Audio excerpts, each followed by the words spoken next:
Seguimos en ruta por los 105.3 de Vida FM y vidafm.org. Y en este momento queremos hacerte una pregunta. ¿En qué dirección caminas? Esa respuesta te la va a dar el profesor Josué Gómez en su comentario del día de hoy, aquí en este Can Cristiano de la Tarde. Gracias, profesor, muchas gracias. Pero antes de entrar al comentario, sí, por supuesto, quiero que ustedes y toda la audiencia me acompañen a hacer una oración que se ha convertido para mí y espero que se convierta para todos, porque la traeré todos los jueves, en un acto de contrición, en un acto de reconciliación. Y lo pueden hacer en sus mentes aquellas personas que por alguna razón saben, tienen ya la certeza de que se han alejado del Señor, se han alejado de su iglesia y como que no encuentran camino para regresar. Están esperando un evento, una invitación que le hagan, están esperando que pase algo que les dé el empujón para volver de nuevo a la iglesia. Pero por el tema que vamos a tratar hoy, por este acto de contrición, si lo haces frecuente, el Señor muy, muy, muy rápido te mostrará cómo regresar a Él. Y esta oración es un fragmento de el numeral 3 de la exhortación apostólica Evangelii Gaudium del Papa Francisco.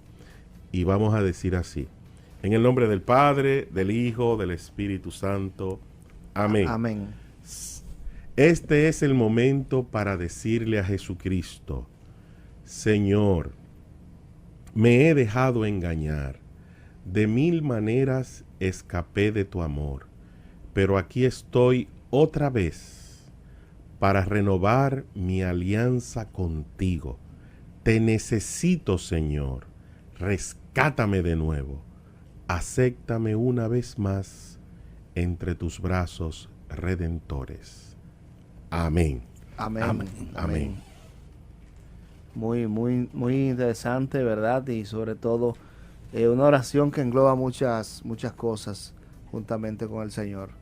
Sí, profesor, porque al final, cuando nos alejamos del Señor por múltiples cosas, que entramos en el pecado, porque el principal pecado es la lejanía del Señor. Sí. Entonces nos alejamos del Señor y ahí entramos en pecados y en faltas carnales y espirituales. Pero el primero es alejarse. Y lo hacemos porque nos confunde la carne y nos confunden los entornos. Y yo nunca le doy mucho espacio a aquel que la gente menciona tanto, que es el mentiroso, el inquisidor y el perturbador, pero también él influye. El que divide. Sí, pero la mayoría de nosotros lo hacemos por nuestras propias cuentas, por nuestra búsqueda de placeres, por complacer nuestro cuerpo que es bien insatisfecho, por andar en la corriente de lo que nos enseñan que hay que andar haciendo, y eso nos aleja del Señor. Y lo hacemos partiendo de la premisa de que andamos buscando un bien mayor para nosotros, inclusive en nombre de nuestras familias muchas veces. Y ponemos otras cosas por encima del que todo lo es y del que todo lo puede, que es el Señor. Y bueno, ahí el tiempo nos demuestra que si no es Él estando en la supremacía de nuestras vidas, no hay completud, no hay plenitud, aún poseyendo cualquier posesión o posición en este contexto humano. Y hoy vamos a seguir hablando, al igual que ayer, de lo sobrenatural. Una de las terceras personas de la Santa Trinidad es el Espíritu Santo. El Espíritu Santo, el Paráclito. Espíritu Santo, que es el dador de vida, dador de los dones, huésped del alma. Espíritu Santo, que es fuente de la sabiduría, que es refugio y fortaleza, que es gozo y alegría, que es amor y que es paz. A mediados o a principios del siglo XX, los 1900, hubo dos tendencias dentro de la iglesia.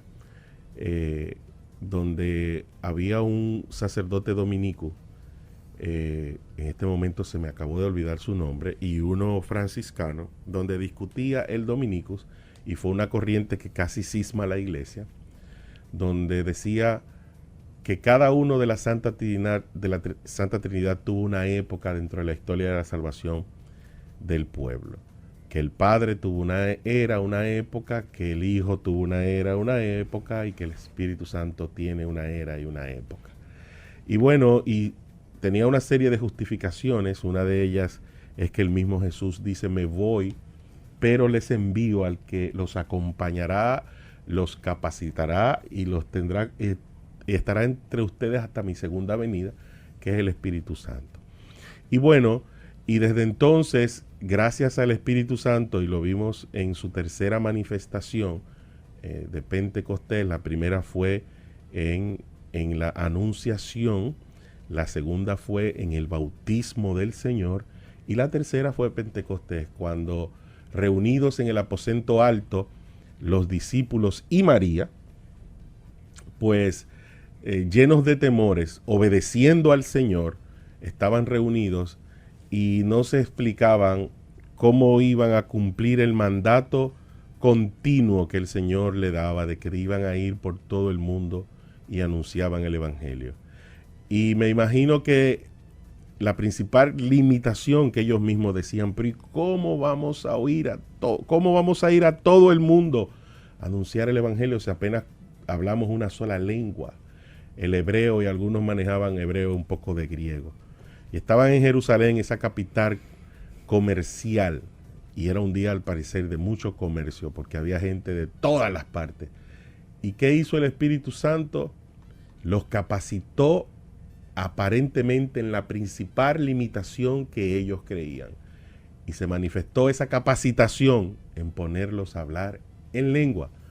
Y también hizo un signo visible de su presencia. Cuando aparece como lenguas de fuego en sus cabezas, ya ellos sabían que había algo sobrenatural en eso, porque aparecieran lenguas de fuego en sus cabezas sin quemarse, una presencia divina, como también aquella zarza ardiente en el monte de Sinaí a Moisés, pues ya sabían que había una presencia. Y sobre todo, al verse capacitados sobre la principal limitación que probablemente yo experimentaba en ese momento, que eran las lenguas, pues entonces sabían que había una fuerza sobrenatural que se hacía presente en ella. Y es cuando entonces Pedro hace esa primera prédica querigmática y sale del balcón y predica a cielo abierto a Cristo Jesús, desde su anunciación, su militancia, su arresto, el padecimiento y la crucifixión, y sobre todo la resurrección. Y dicen que se convirtieron más de 5,000. 5,000. Eso fue al inicio del libro de los Hechos de los Apóstoles. Algo que muchas personas resaltan cuando se tocan el tema es el tiempo que Pedro duró predicando, que fue relativamente poco comparado con el tiempo que duró orando, o que la comunidad duró orando para que eso se pudiera dar. Correcto, y la diferencia no fueron los tiempos, sino quién asistía a Pedro en ese momento. Lógicamente. Que ya era la presencia del Espíritu Santo. Y desde entonces nosotros como iglesia hemos caído en perdonen la palabra, en un vicio de creer, de pensar que cuando se hace presente la glosolalia en la predicación o en el retiro, es únicamente cuando el Espíritu Santo está presente. Y la glosolalia es la lengua, la fonética que parece el lenguaje angelical, que necesita interpretación. Y no es necesariamente así. ¿Cuándo podemos decir en una asamblea, como en aquella prédica abierta, está presente el Espíritu Santo? Cuando el que habla, el que comunica a Cristo, todo el asistente, todo el oyente, todo el participante recibe lo que fue a buscar. Recibe y valida que Cristo le habló, que la prédica le habló. Ahí habló en lenguas. habló en la lengua, habló en la necesidad de cada quien. Cada quien escuchó lo que el Señor a través de esa persona, de esa prédica, tenía que comunicarle o que quería confirmación o recibir del Señor. De manera que el Espíritu Santo, asimismo como un ente que no tiene una persona física definida, que la podamos conceptualizar como humana, como nos figuramos al Padre, porque en su momento el Padre habló, tiene voz, y ya nosotros lo figuramos con una figura humana. El Hijo que se encarnó, que es el rostro y el cuerpo visible de la Santa Trinidad. El Espíritu Santo, las manifestaciones que tenemos de Él es una paloma, es el fuego y es el viento. El viento. Tú sabes que el viento es el recurso más abundante del planeta. Wow. El aire, claro. El aire, claro. No es el agua, no es la tierra, es el viento, es el aire. Sí. Y entonces el Espíritu Santo, que el Padre, el Hijo y Él han querido que se manifieste de esa forma, pues nos hace recordar que la respiración, el aliento, el que es viento, estamos vivos por su aliento de vida continuo. Entonces, en este año jubilar y en este devenir de la vida de cada uno de nosotros, cuando tú caminas en contra del viento, Félix, ¿qué le pasa al que camina en contra del viento? Bueno, el viento lo frena. Lo frena, le presenta mucha resistencia. Mucha resistencia.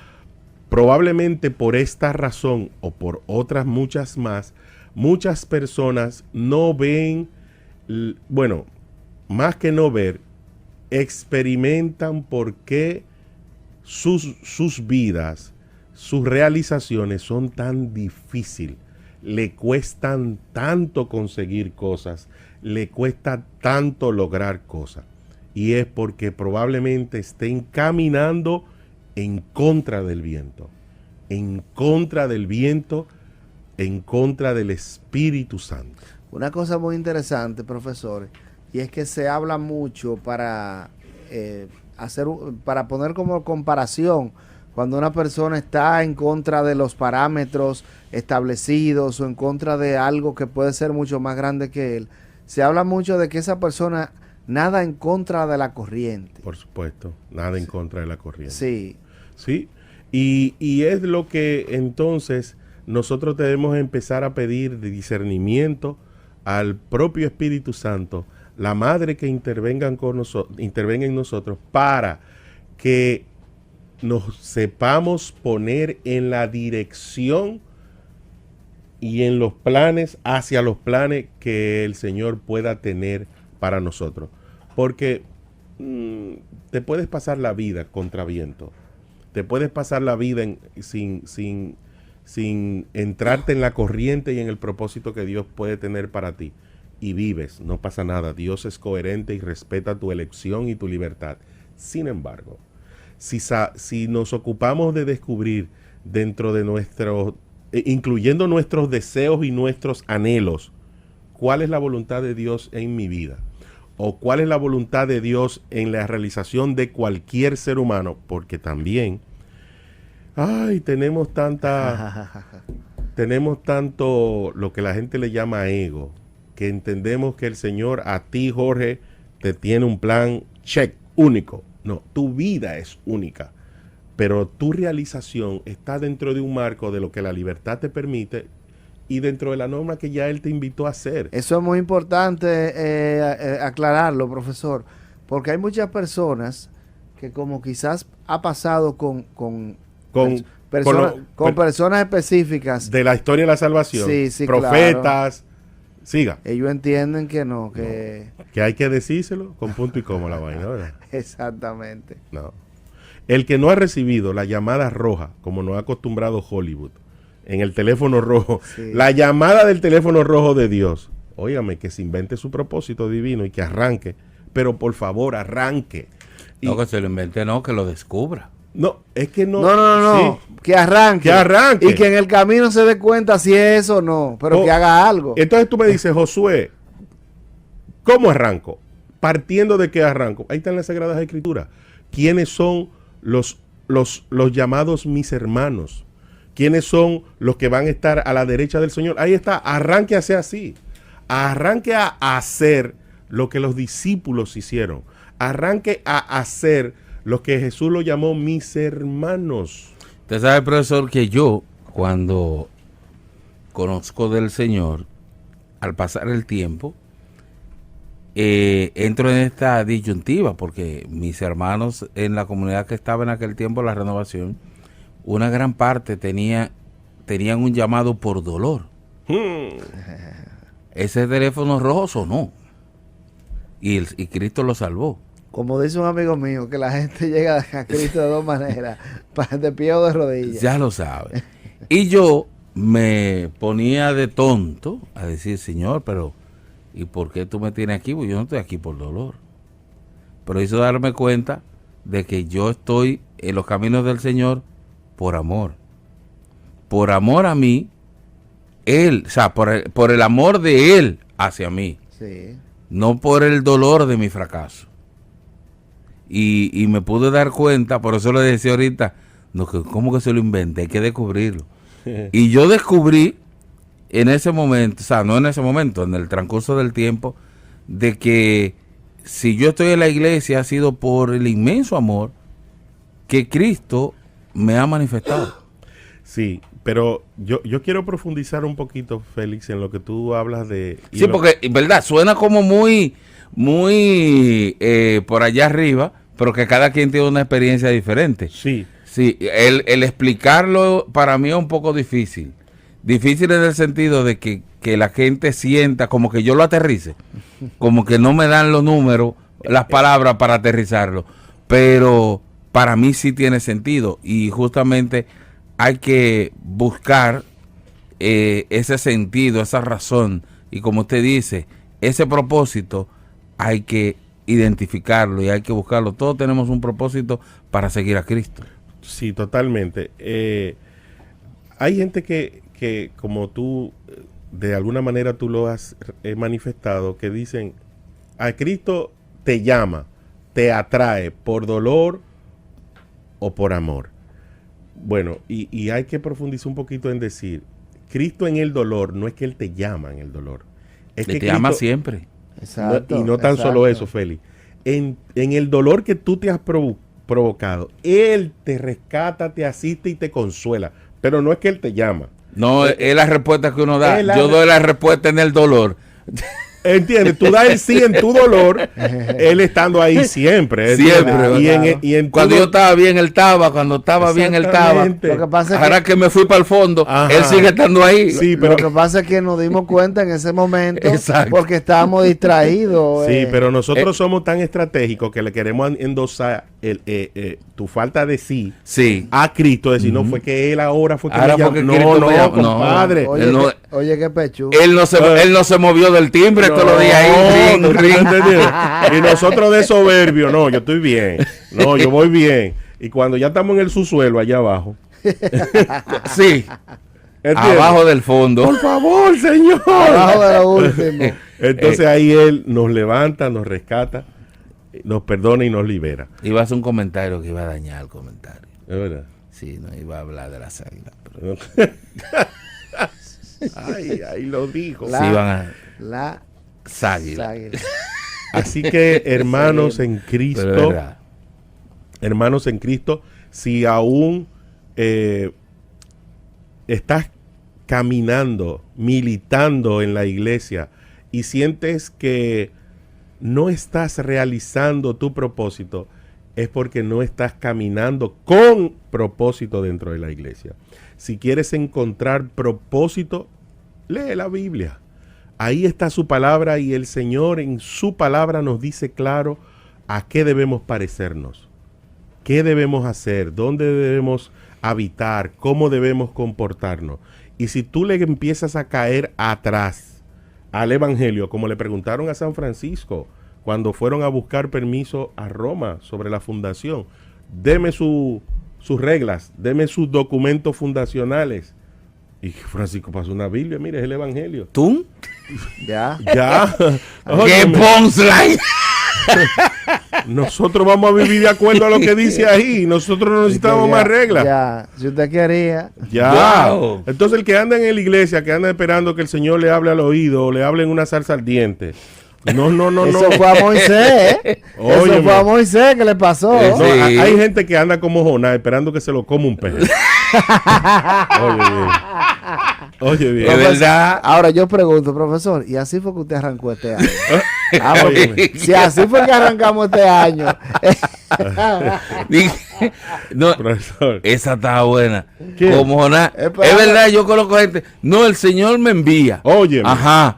¿Sal tú? Yo te, no, o si no, hay otra buena. Yo estoy esperando que el Señor me toque. O sea, Oye, exacto. y Si ¿sabe el qué? Señor te toca, te va a hacer un morado que no va a ver. Todas esas cosas, decirlas de esa forma, es usar el nombre del Señor en balde. ¿eh? Claro. Sí, Hay ¿verdad? gente que usa el nombre del Señor para manipular, Sí. para abusar, para extorsionar, para muchísimas cosas. Es decir, el Señor me manda a decirte, ¿qué habladores son? Óyeme, qué falsos, ¿tú entiendes? Qué difícil. No, entonces eso es un pecado, usar el nombre del Señor en balde.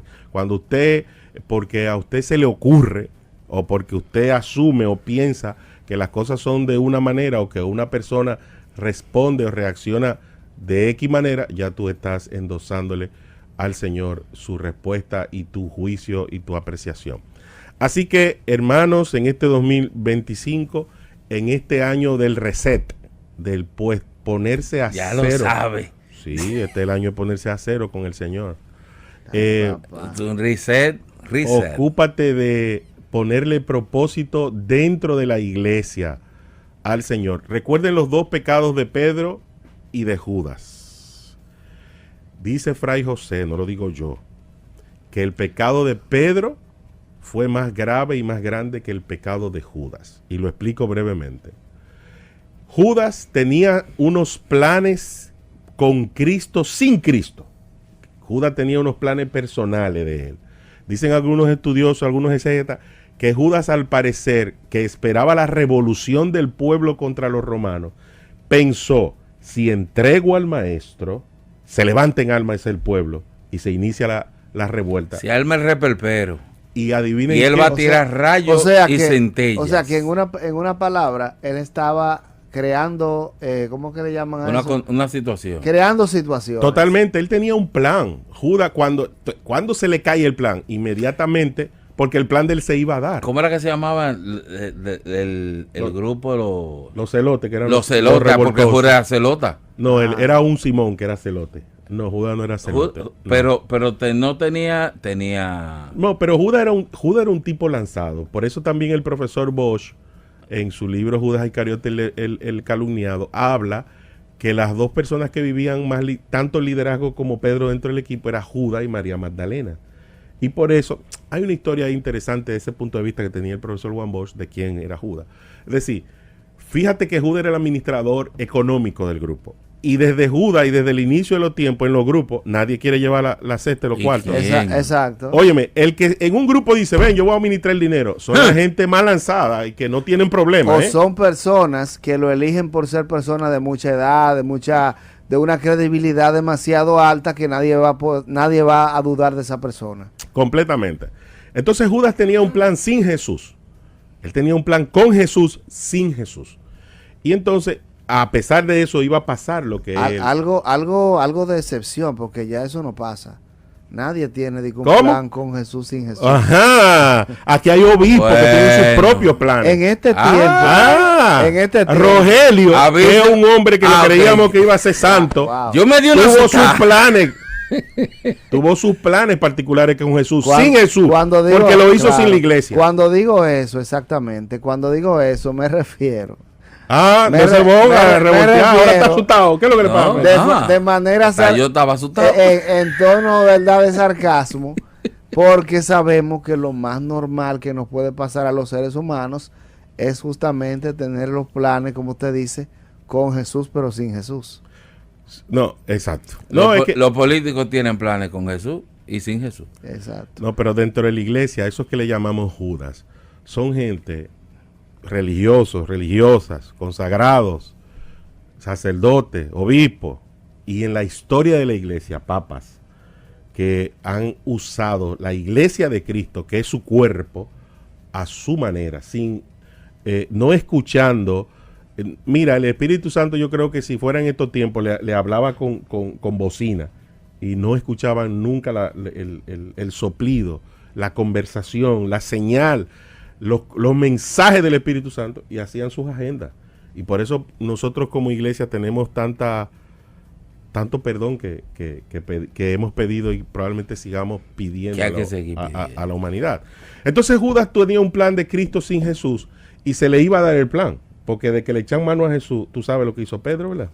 Sacó la espada y dijo, se armó. Exacto. Se armó. ¿Y dónde se desenvainó? ¿Y dónde se Y desconcierta? que Judas hizo así como la mosca. Como la mosca, dijo, aquí se Ahora armó. Ahora es. ¿Y dónde quedan todos en desconcierto? No tan solo Judas, sino todos los otros discípulos que se armaron a la fuga. Cuando Jesús dijo, a la juyilanga le dieron. así no es el asunto. Y cuando ahí dicen así no es el asunto, ahí viene el desconcierto y el del papaje. Uy, Todo ahora el mundo. entonces. Claro que sí. Es con rayos del cielo que viene. Cristo tenía otros planes de cómo, probablemente, nunca ninguna escritura lo dice explícito, pero la insistencia en la oración de Cristo en que las cosas sean diferentes a como probablemente ya se le había sido revelado un poco de cómo iban a ser, él tenía otros planes y decía, pero padre, vamos a hacerlo de otra forma. Y lo oró muchas veces, y llevó su equipo pequeño a orar con él, se durmieron, fue 3 veces, y después le mandaron a los 2 verdugos a darle cotorra hasta que al final Jesús... Sí, porque no se sabe qué fue lo que le dijo Moisés y Elías. No se sabe. Eso no está en la Biblia. No se sabe. Bueno, lo que escribieron en la Biblia que fueron algunos de los apóstoles, Juan, que estaba ahí, que escribió un evangelio, y él estaba ahí, se echó a dormir. O sea, él no se enteró lo que le dijo Moisés. No, por lo menos nada más mencionan que sí, Pedro fue el que tuvo la experiencia de la transfiguración. No, sí, porque él se levantó. Sí, probablemente. Ahí, Pero... ahí un moquito lo despertó, él se levantó. sí. Señora, uno está chelchando y uno hace comentarios como medio fuera de lo normal, pero Sí. es real, ¿verdad? Para que la gente lo goce y lo disfrute. Y realmente no es siendo irreverente con las escrituras. No, claro que Esa no es la intención. No. Hago esa explicación para que no después nos quieran psiquitrillar. Para que no usado aparezca en un tu malo contra. corista. Para que no Sí. aparezca un malo corista. Así que muchas veces dentro de... le pedimos paciencia y le pedimos mucha misericordia a nuestros pastores y a nuestras autoridades, que muchas veces nos piden cosas Ujú. y aspiran y esperan que nosotros respondamos de inmediato. Sí. Y que como el Padre, como Dios Padre, tengan la paciencia como la tuvo Papá Dios con su Hijo, que habiéndole revelado la forma del final, el Hijo estaba negociando y estaba... Dale, que esos clavos son largos. Sí, al final... Encaramado, papá. Al final hizo y marcó lo que debemos de hacer todos nosotros, que es obedecer. Y Sí, porque al final él le dijo, al final no, en un momento le dijo, bueno, que se haga tu voluntad. que se haga su O sea, voluntad, ¿verdad? Ya que ahí arriba, para allá arriba vamos. Y sabiendo, Y ese palo pesa. Voy a señor. tener que gaviar, Sí. y sabiendo que en el cumplimiento de la voluntad del Padre siempre el propósito es mayor que el que nosotros queremos. Amén. Siempre será mayor. Entonces, Pedro, que niega al Señor, lo hace desde el miedo.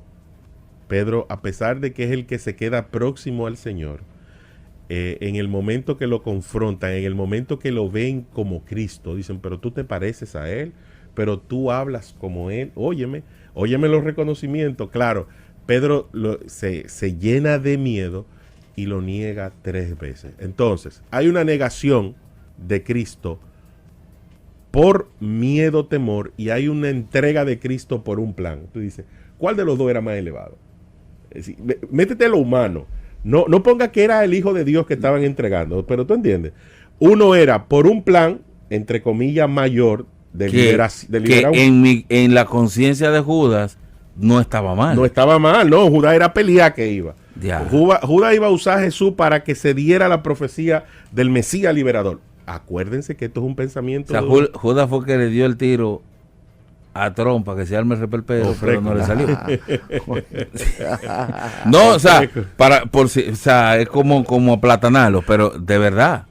¿Entiendes? Entonces, uno lo hace con un plan personal de que se realice una profecía a su manera, forzando, como forzó Sara a Abraham a darle descendencia a su manera. Llévate la muchacha. Sí. Cada vez que el ser humano ha querido interrumpir los planes del Señor, yo estoy seca y arrugada. Hay problemas. Conmigo no hay vida. No hay vida. Por eso el sí de María es tan grande. Que tú sabes que pasa mucho eso de personas que no pueden tener hijos y en medio de la desesperación muchas veces le dicen, fulano, a tu vida por ahí. ¿Tú te entiendes? Busca a tu muchacho. Y él sale a hacer su vida y nunca regresa. Y no regresa. O el hombre le dice, mira fulana, tú tienes libertad, si tú me quieres dejar y buscar tus hijos por ahí con otra gente lo puede hacer. Claro. Sí. Así que cada vez que nosotros queremos interrumpir la voluntad del Señor, siempre hay problemas, se desatan los problemas. Por eso es muy importante aprender a vivir, a descubrir, profundizar, descubrir, vivir en la comunión de Cristo. Y Cristo nos invita a vivir en comunión en sus espacios y en los recursos que dejó, que es su iglesia, que es la oración, que es el conocimiento de Él, que es su palabra, que somos nosotros los hermanos que componemos y conformamos la iglesia. Chicos, en este 2025, en este año jubilar, es el año de que cambies la dirección de tu caminar. ¿Estás caminando en contra del viento del Espíritu Santo o te pondrás en la dirección donde tendrás el empuje? Es que vuela como la golondrina. El empuje. ¿Cómo así? La golondrina por eso flotan. O sea, por eso tú la ves que se detienen en el aire, porque vuelan a favor del viento. Oh. Vivir Te fuiste profundo ahí. Pero profundo. Pero profundo. Vivir en la dirección del Espíritu es vivir en un estadio de gracia. Yo conozco personas, y es a la que yo aspiro, que viven en un estado de gracia que todo se le da. Todo se le da. Ellos no revelan cuántos sacrificios pasan para que se les den, pero se les dan las cosas. Sí. Hay mucha gente que vive en un estado de dicha así. Y debe ser una aspiración de todos nosotros, porque es una promesa que hay. Vamos, Señor, que tu gracia, si es tu voluntad, que se realicen los planes. Y tú nunca vas a pedir cosas que estén fuera de la voluntad, de las posibilidades, que escandalicen, que te saquen de gracia. Es una combinación de qué pido, qué quiero, y lo que también el Señor te va a ofrecer. Así que ábrete a la posibilidad, hermanos y hermanas, de en este año caminar en la misma dirección que el Espíritu te quiere envolver y te quiere empujar a caminar. Muy buena reflexión del profesor Josué Gómez que estuvimos compartiendo en esta tarde. Vámonos a otra pausa comercial y al regreso seguimos en el final de este Can Cristiano de la Tarde, en ruta.